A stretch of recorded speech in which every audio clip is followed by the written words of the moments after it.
Hello everyone, I'm Danielle. Welcome to Danielle's Garden, and today I'm going to be putting out some like late season annuals. I don't even know why I put late in parentheses, like these are going out really late. So the thing about my area is that my average last frost in zone 8A is really late.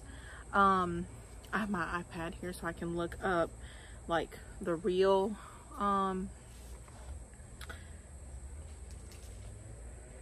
thing. Now what's crazy is last season our first frost was the night that goes from November to December. So I picked peppers on November 30th last year. So I have an incredibly long season, which is crazy. So me putting stuff out now for the summer is still okay, and I have to wait to start fall a little later because it does get so hot.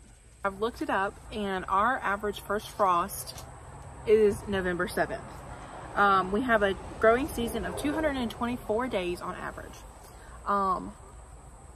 However, like I said, our first frost last year, true like 32, I think it was probably like a 30-degree night, was November 30th. So it goes a really long time. So with that being said, if I was to type in days until November 9th, 86 days. If I go past November 9th, I'm looking at 100 days. A lot of vegetable plants, once you get them started, take 70 to 80 days. And there is stuff to be said about, you know, less sunlight and things as the season progresses, which is true. However, some of these things that I'm putting out have fruit on them. So let me show you what I've done. So this is a habanada that I started really late. And so I've got one in a planter now, and this is also going to go in a planter and not in the bed. And so this will be very happy to get out, and I'm sure I will get peppers probably within a month and a half. Then I did something new that I haven't done before, which is cut the suckers off of tomato plants. So this is the Dr. Weich's sucker that I cut off, and they have been loving the water and my windowsill for a while now. They could have gone out honestly like a month ago, and I've just been keeping them alive in the water. So I have one Dr. Weich's, and then I also have one bread and salt tomato, and you can see that these roots, they're awesome.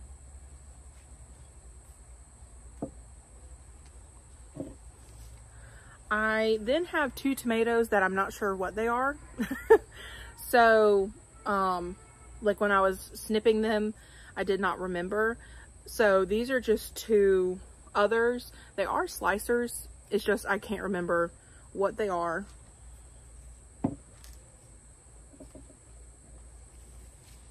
And then I have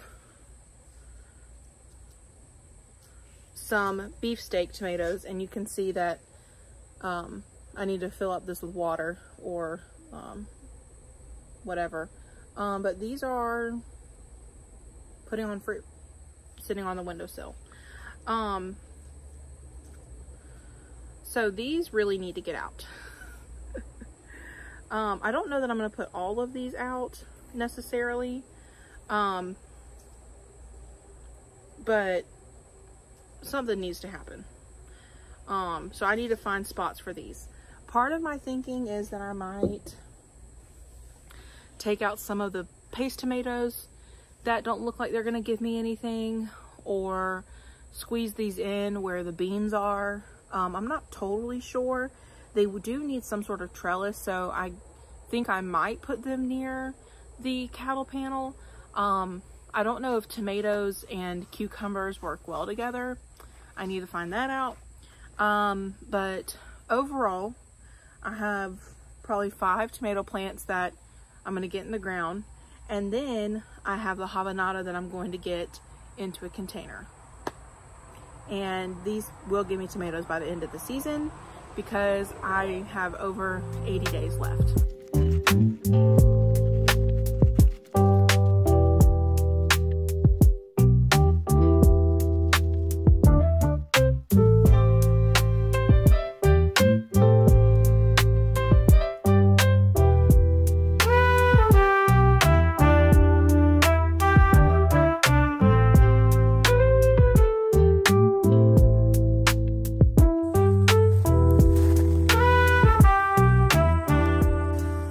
So what I'm gonna do is really kind of sad, but I'm going to rip out most of these paste tomatoes and put the new ones here.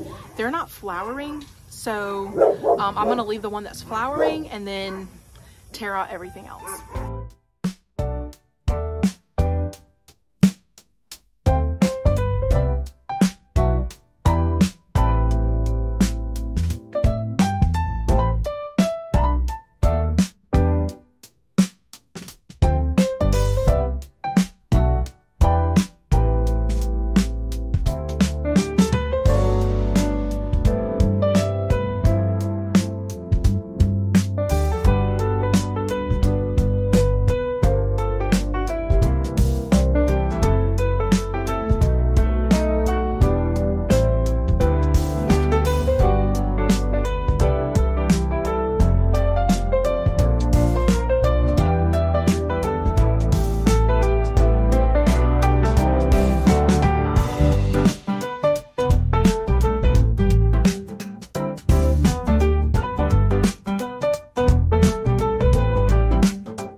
Okay, so the mosquitoes are out.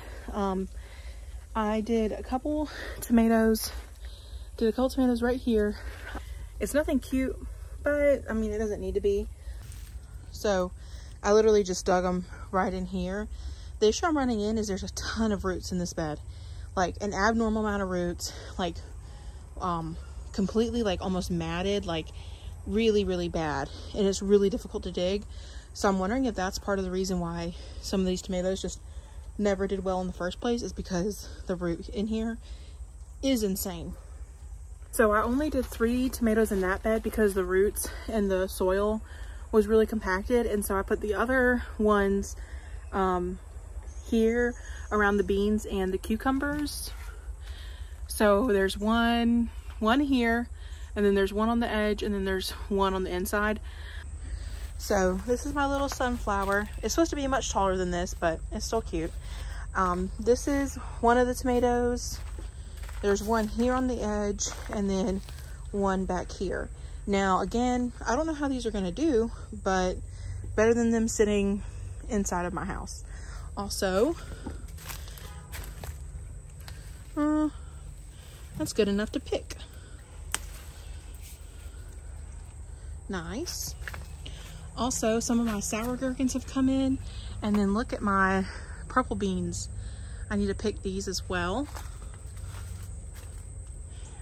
And I came through and I picked some of these yesterday, and these were not ready when I picked, or 2 days ago when I picked. So I came through yesterday and harvested a ton of peppers. So I cleaned out almost all of these peppers that were in this bed, And then in the Chaos Garden, I have some tomatoes in there. They're not ready yet, but they will be. And then you can see my squash plants are living. Just not a lot of squash. Look at what I just spotted. I'm gonna pick that.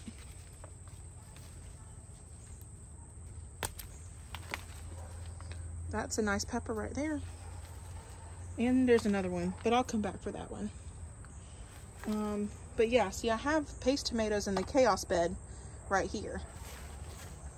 Some things are going well, some things are not. I really like the arch with the whole mix of things. I've really enjoyed that. And then I have 2 tomatoes that are ready. Right here. 1 and 2. So thank you so much for watching. I will make a note that if you were wanting to cut the tomato suckers and then plant, it definitely takes about 4 to 6 weeks to develop enough roots to put out. Hopefully these do okay. If they don't, I'm not going to be heartbroken. It's trying something new. I do know the habanero pepper will do fine. We're just experimenting here. But thanks for watching, and I'll see you in the next one. Bye.